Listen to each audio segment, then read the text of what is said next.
Bab 1569. Kota. Meski jumlah kavaleri di klan Kaisar Abadi kecil, momentum 1000 orang sama sekali tidak kalah dengan 60.000 orang. Dibandingkan dengan klan Kaisar Abadi, kekuatan dinasti Daxing masih memiliki celah tertentu. Dalam pertarungan individu, hanya alam semesta Aula Dewa yang bisa menandingi klan Kaisar Abadi. 1000 orang melawan 60.000. Di langit berbintang, begitu kedua kavaleri bersentuhan, 1000 kavaleri darah abadi bergegas membuka jalur berdarah. Namun, kavaleri dari dinasti Daxing itu bukanlah amatir. Kavaleri ini adalah elit di antara elit pada pandangan pertama. Mereka semua tidak takut mati. Pada babak pertama konfrontasi antara kedua belah pihak, dinasti Daxing membunuh ratusan orang dalam sekejap. Kelompok kavaleri darah abadi juga langsung membunuh lebih dari 30 orang. Setelah serangkaian konfrontasi, kedua belah pihak bertukar posisi. Ratusan mayat perlahan jatuh dari langit disertai darah. Komandan kavaleri darah abadi tiba-tiba mengacungkan tombak panjang dan berteriak, "Bersiaplah!" Di belakangnya, rombongan kavaleri darah abadi segera berbaris dan membentuk formasi. Limo Dongli memegang tombak panjang dan menunjuk dengan marah ke rombongan kavaleri besar di kejauhan. "Serbu!" Suara itu terdengar. Kelompok kavaleri darah abadi di belakangnya langsung bergegas menyerang. Ribuan orang bergegas bersama, seolah-olah mereka akan menghancurkan langit berbintang. Momentumnya sangat menakutkan. Di kejauhan, komandan kavaleri rombongan besar tiba-tiba menunjuk ke arah kavaleri darah abadi yang sedang menyerbu dengan membawa senjata sambil berteriak. Saat bertemu di jalan sempit, yang berani yang menang. "Maju!" Suara itu terdengar. Deretan besar kavaleri di belakangnya langsung menyerbu. Bum bum bum bum bum. Di langit berbintang, kavaleri dari kedua belah pihak bertabrakan secara langsung, tanpa basa-basi. Setelah beberapa saat konfrontasi, kedua belah pihak bertukar posisi. Ratusan mayat berjatuhan dari langit. Pihak dinasti Daxing mati lebih banyak orang. Lebih dari 600 orang meninggal. Kavaleri darah abadi juga memiliki puluhan orang meninggal. Di bawah, Tiaromu tampak tenang, namun mengepalkan tangan kanannya dengan erat. Satu putaran konfrontasi membuatnya mengerti bahwa masih ada celah antara kekuatan tempur dinasti Daxing dan klan Kaisar Abadi. Perlahan mata Tiaromu terpejam. Klan Kaisar Abadi ini telah diwariskan selama lebih dari 1 juta tahun dan dikenal sebagai keluarga pertama dunia puluhan ribu surgawi. Dibandingkan dengan dinasti Daxing, masih ada celah. Di sisi lain, Jordi Dongli menatap kavaleri darah abadi yang meninggal. Hatinya berdarah. Orang-orang ini dikultivasikan dengan hati-hati oleh klan Kaisar Abadi. Setiap orang telah dikultivasikan setidaknya selama ratusan tahun, atau bahkan ribuan tahun. Pada saat ini, Barak Dongli tiba-tiba meraung. "Bersiaplah!" Di belakangnya, kavaleri darah abadi yang kurang dari 900 segera terbentuk. Barak Dongli menunjuk dengan tombak panjang dan meraung. "Serang!" 900 orang tiba-tiba melesat seperti anak panah yang meninggalkan tali. Di sisi lain, komandan kavaleri dinasti Daxing tiba-tiba mengacungkan tombak panjang dan meraung. "Bunuh!" Saat suara itu turun, puluhan ribu kavaleri bergegas menyerang dari belakangnya. Kavaleri dari kedua belah pihak berkonfrontasi. Langit berbintang langsung hancur. Saat ini, Jordi Dongli di bawah tiba-tiba berkata, "Prajurit Tao." Suara itu terdengar. Di belakangnya, ruang hampa tiba-tiba retak selapis demi selapis. Lalu puluhan ribu orang keluar. Prajurit Tao Abadi. Ada 40.000 orang. Seluruh prajurit Tao dari klan Kaisar Abadi ada di sini. Pemimpinnya tak lain adalah komandan prajurit Tao, Barak Dongli. Jordi Dongli memandangi 200.000 tentara elit di belakang Tiaromu di ujung langit. Makan mereka. Bunuh. 40.000 orang meraung serempak. Detik berikutnya. 40.000 orang menyerang langit. 40.000 vs 200.000. Tidak ada keuntungan dalam jumlah. Tetapi momentumnya seperti pelangi. Jelas. Ini adalah pertempuran yang menentukan. Tiaromu ekspresinya tenang. Infanteri keluar. Di belakangnya. 200.000 tentara keluar serempak.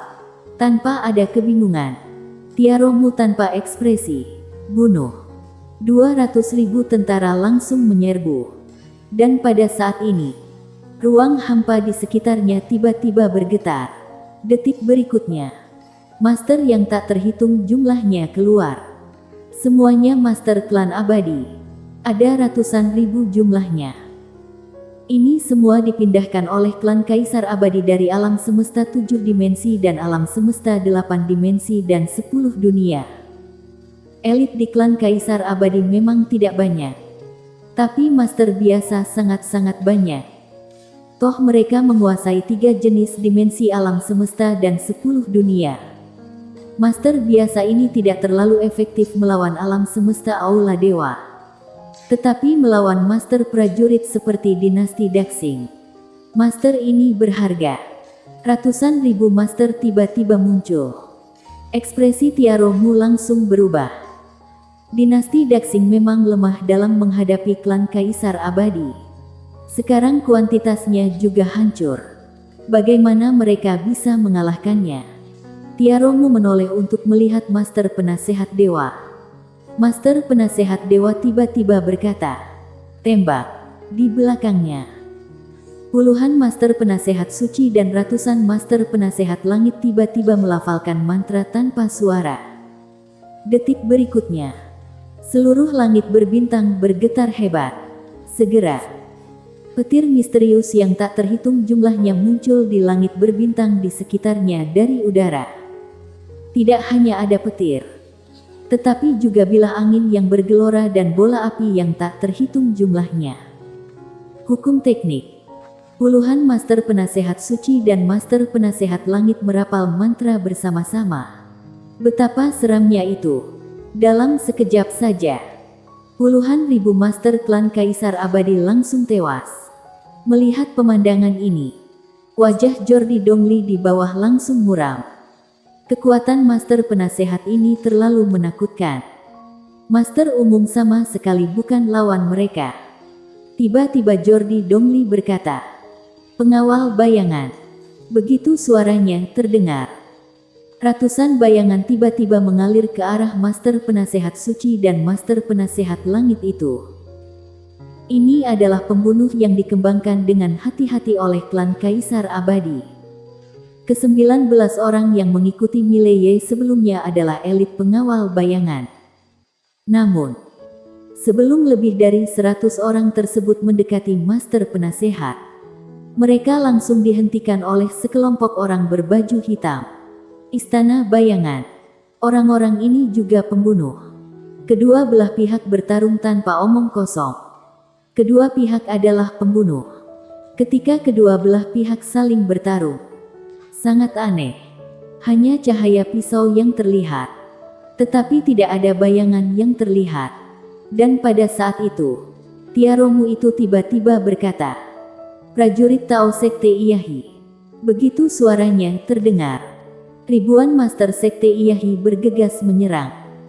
Sasaran mereka tak lain adalah kelompok kavaleri darah abadi. Tiaromu tahu bahwa selama kavaleri darah abadi ini ditangani, maka kavaleri dinasti Daxing akan mampu menghajar para prajurit Tao itu. Kavaleri memiliki keuntungan besar saat menghadapi infanteri. Ribuan prajurit Tao Sekte Iyahi ini adalah para elit master Sekte Iyahi. Jika dibiarkan ikut berperang antara kedua kavaleri maka akan sangat merugikan kavaleri darah abadi. Di bawah, tiba-tiba Jordi Dongli berkata, "Pengawal Dewa Panah Bulu." Saat suara terdengar, ribuan anak panah tiba-tiba menembus udara. Langsung menghentikan ribuan sekte Iyahi prajurit Tao. Setelah menghentikan sekte Iahi prajurit Tao itu, pengawal Dewa Panah Bulu terus menembak. Ribuan anak panah tiba-tiba melesat ke langit, langsung menuju kavaleri besar itu. Raut wajah komandan kavaleri Daxing itu berubah drastis. Dia langsung berteriak, "Kavaleri barisan luar bertahan!" Setelah suara itu terdengar, kavaleri Daxing di pinggiran tiba-tiba mengeluarkan perisai. Lalu dengan cepat mendekat. Bum bum bum bum. Sebagian besar anak panah itu diblokir oleh perisai. Tetapi lebih dari 1.000 orang tewas. Saat ini, rombongan kavaleri darah abadi kebetulan menyerbu. Dalam sekejap formasi kavaleri Daxing langsung bubar. Ribuan kavaleri Daxing langsung mati. Tubuh mereka perlahan jatuh dari langit berbintang. Pengawal Dewa Panah Bulu hendak bergerak ketika sekte Iahi prajurit Tao itu langsung menyerbu ke arah pengawal Dewa Panah Bulu itu. Jordi Dongli mengalihkan pandangannya. Dia melihat ke sisi lain. Pada saat ini, Master Klan Kaisar Abadi yang dipanggil dari alam lain sedang sekarat dengan kecepatan yang sangat mengerikan. Master penasehat itu menakutkan. Ratusan orang ternyata membunuh ratusan ribu orang. Master penasehat ini harus ditangani. Master penasehat ini adalah para master puncak alam semesta Aula Dewa. Jangankan para master biasa ini, bahkan beberapa elit klan Kaisar Abadi pun bukan lawan mereka. Ini benar-benar penekanan kekuatan tempur. Pada saat ini, Mileye tiba-tiba muncul di depan Jordi Dongli. Mileye melihat ke arah kelompok master penasehat.